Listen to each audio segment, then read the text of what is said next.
Muri Zimbabwe tinokuchingamidzai zvekare kune chimwe chirongwa pano paZim Facebook Secrets and Confessions. Tadzoka zvekare nemamwe mamessages. Regedzai tibva tapinda mumamessages edu atadzoka takakubatirai. Message yedu yokutanga yakamira sekudai so: hanzi makadi zvenyu mukoma, ndinokumbirawo kuti munge muchindipostirawo nyaya yangu makavhiga chitupa changu. Nemurume wangu tainge timbori macivil servants tikabva tachizowanawo basa muno muSouth Africa, saka ndo matigere muno muSouth Africa. Titoriwo nezvinhu zvedu, tine bhazi redu, zvekare tine makombi awo atinoita business re-shuttle services. Saka we have built our little empire kunoku kuSouth Africa, but mukoma, this empire, when I look at it, I think it will crumble down to the ground one day. Vana tichavasiya vasina kana chinhu.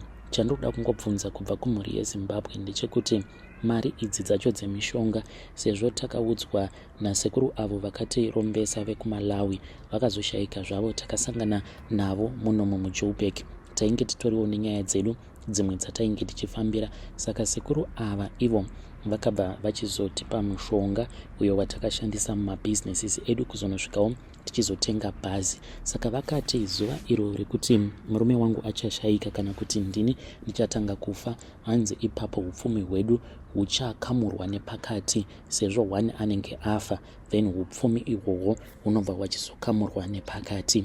Iniwo pandichazofa zvinoreva kuti upfumi huya huchazongosvika pakutsakatika. Ndichiuya pano ndoda kubvunza kuti alright, like now vana vedu ava tiri kugadzirira kuti vanofanira kuti vange vachienda kumhiri kwemakungwa. Murume aiti kuChina ndo kune future, not kuEurope. Saka kana vana vakaenda kuChina, kana kuti se zvandainge ndichida kuti zvinge zvichizoitika kuti vana voenda kuEurope, kana vaendako kumhiri kwemakungwa, kana kuri kunzi inini nemurume wangu tomboti tichafa neaccident, because takangonzi tichangofa, dzimwe nguva tinokwanisa kufa zuva rimwe chete, kana kuti umwe anokwanisa kufa nhasi umwe wacho ozofa after zvimwedzi, but takanzi hapambodariki makore anodarika iyo kuita 2 mushure mekunge pakati pedu pava ne1 anenge afa, umwe anobva atevera same time. Upfumi hwose hwatiinahwo, kunyange bhazi iro ratakabva mukutenga iriza latest model, kambani yedu mukoma, hakuna anotombozvifungidzira kuti ikambani yemuZimbabweni. Mabhasis edu anongofamba muno muSouth Africa nemashuttle services edu atinoita, hakuna anotombofungidzira kuti ikambani yemuZimbabweni. Saka kana kuri kunzi vana ava vakaenda tomboti tafa tose neaccident, mabhazi avo oita maaccident, motikari dzongofa zvekuti it will be a write off, hadzizombogadzirisiki zvekare, imba yozongotorwa zvayo kana nebank. Kana zvikaita saizvozvo mukoma, vana ava vatinenge taenda kumhiri kwemakungwa, ivo vangazodzoswa here kunoku kuAfrica, kana kuti vanongorambawo vachingoenderera mberi neupenyu hwavo? Ndodawo kungobvunza kubva kwamuri mukoma. Kana mukaposta nyaya yanguwo mundizivisawo, ndichange ndichizotevererawo ndiri mucomment section. Vedare ndo message iyo yandakatumidzirwa ichibva kuna vanzvadzi vedu avo. Ngatizamei kuti tinge tichitaura navo vanzvadzi vedu ava mucomment section. Hey, zvakangoma hazvo vedu we.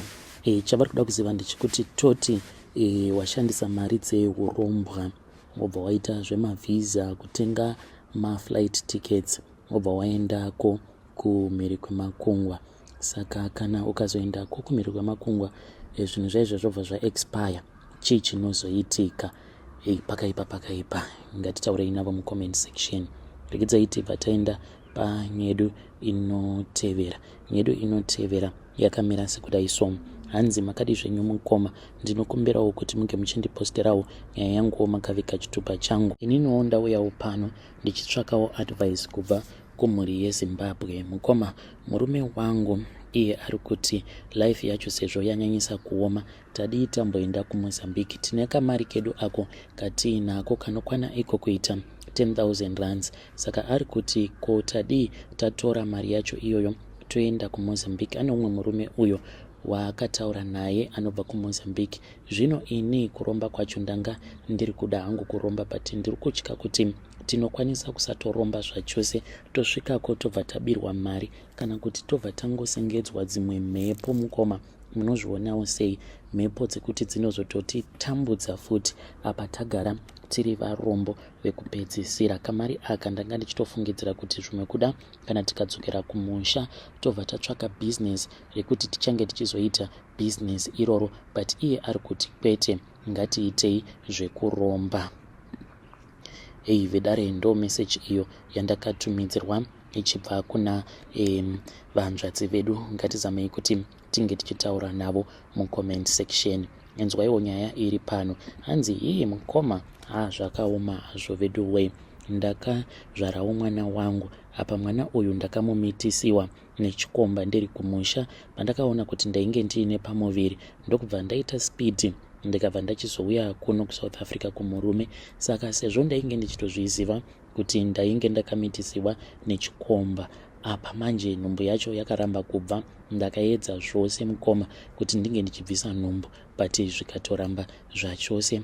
Ndauya kuno ndo pandakabva ndazoenda kune vamwe madzibaba, but ndakaenda kuprovince ikoko tichitoenda takatowanda sechechi. Ndo pandakawana mukana ndikataura nevamwe madzibaba, vaingonditarisa nerimwe ziso reruchiva. Ndikati munhu waMwari, kana kuri kunzi munondidaka, munokwanisa henyu kuzotongorara neni mushure mekunge mandibatsira. Vakati taurai tinzwe madzimai. Ndikavaudza kuti ndainge ndiine pamuviri apa painge pasiri pemurume wangu. Vakaedza kundivakira minamato iyaya inopiwa mukadzi anenge achiuchikwa, achipiwa minamato yekugeza tsvina muchibereko make. Ndo yandakapiwa, tichiti zvimwe kuda mwana uya achabva ichangobva iri nhumbu. Nhumbu ikati unopenga iwe mukomana ashe. Madzibaba vaya vakazoti pano zvatava kutoita, ndava kukuvakira munamato wekuti mwana uyu kana achizonozvarwa anofanira kuti anga achingozvarwa akafanana nastepfather vake vanova vari ivo baba vekwangu ava. Mukoma ndo zvandakazoita izvozvo.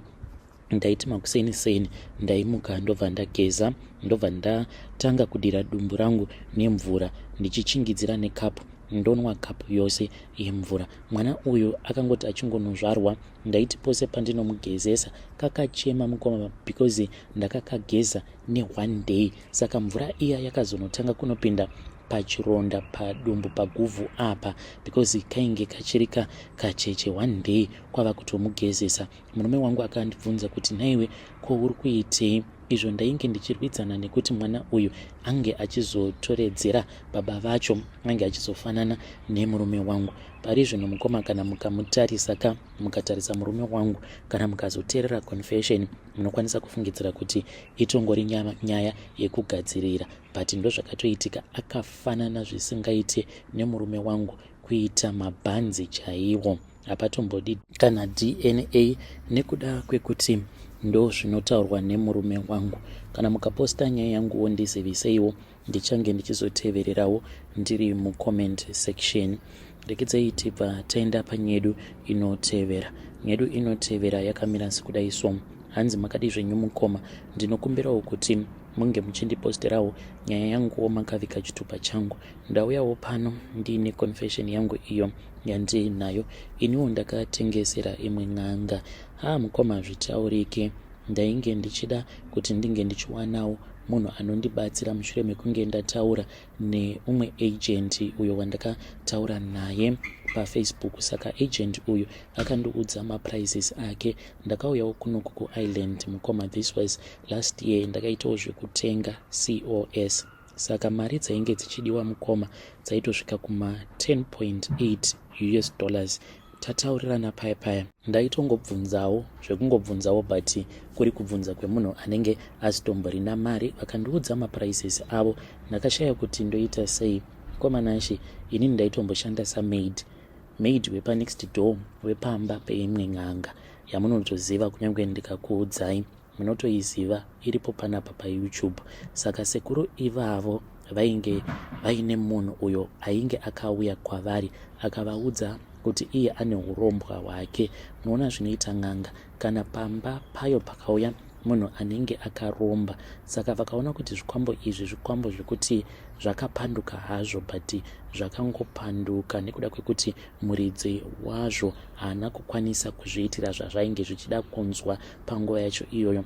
N'anga dzagara dziripo pakungotsvaka masimba nguva dzose, nekuti kana usina masimba anouya kwauri achida kuzobatsirwa newe ndiani. Saka sekuru ava pavakaona kuti kwainge kuine imwe mhuri iyi mukomanashi, vabereki vacho vakazoenda kuAmerica, vana vacho vachitori vana vadiki zvekuma 5 years. Vakaromba baba vacho ivavo vaishanda kupost office, saka vakazonofirako kuAmerica. Then zvidhoma zvezvo zvikazotanga kuvanetsa vana ava mumamarriages avo, uye zvekare vanakomana vachineteswa misana yavo nazvo zvikwambo izvozvo. Saka vakazodzoka manje kuZimbabwe kwava kutanga kukurukura vachitaura nyaya yavo. Saka zvinhu izvi zvainge zvagamuchidzwa, vamwe vavainge vachiti banguru ndo vakazonzi vange vachiuya kudare, but vakaita zvekudanwa nemishonga. Then vakazoti varimo mudare, sekuru ava vandiri kutaura nezvavo vandisingakwanise kukuudzai zita ravo, ndivo vakazondipa mari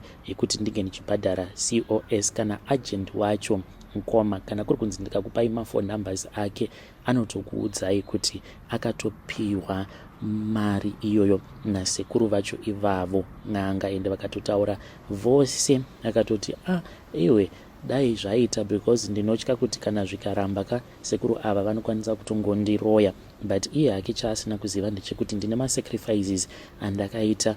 Ipapo ndainge ndina vamwe sekuru vangu vainge vachirwara nekenza, saka sekuru vangu ava mukoma ndingangoti vainge vatova pedyo nekuda kufa. Ndo pandakabva ndachizonzi ndaifanira kuti ndinge ndichizovachekeresa. Sekuru ava vakabva kumusha, ndichangoti kuGoromonzi, vakabva kumusha vakaunzwa muHarare vakafa sekuru ivavo vari kumochwari vakachekwa gumbo. Kusvika pari nhasi mukoma hakuna anoziva kuti gumbo iroro rakaendeswa kupi. Ivo sekuru ava n'anga vekuzondibhadharira COS rangu randinotoshandisa kusvika pari nhasi ndo vanotoziva kuti gumbo racho vakariendesa kupi. Ameno, but vakandikudza kuti vakapa chikwambo chacho ichocho. Ipapo ndo pavakazomboita mukurumbira zvekutodaro vachitoita mari, vachiita maviews akawanda, because vainge vachishandisa gumbo rasekuru vangu. Ndiyo confession iyo yandiinayo mukomanashi, ndo sacrifice iyo yandakaita. Kana mukaposta nyaya yangu ndisiviseiwo, ndichange ndichizotevererawo ndiri mucomment section. Vedare ndo message iyo yandakatumidzirwa ichibva kuna vanzvadzi vedu. Ngatizamei kuti tinge tichitaura navo mucomment section. Pakaipa mamwe masacrifices awo atinoita mukurarama, masacrifice akangooma. Just imagine kuti sekuru vako wavaunzawo vachibva kumusha apa vanenge vaine kenza, vobva vauya kuzongochekereswa havo muHarare. Gumbo racho hanzi ndo rakashandisiwa, kwava kubhadharirwa COS hanzi nen'anga yekuziva. Zvakangooma hazvo veduwe.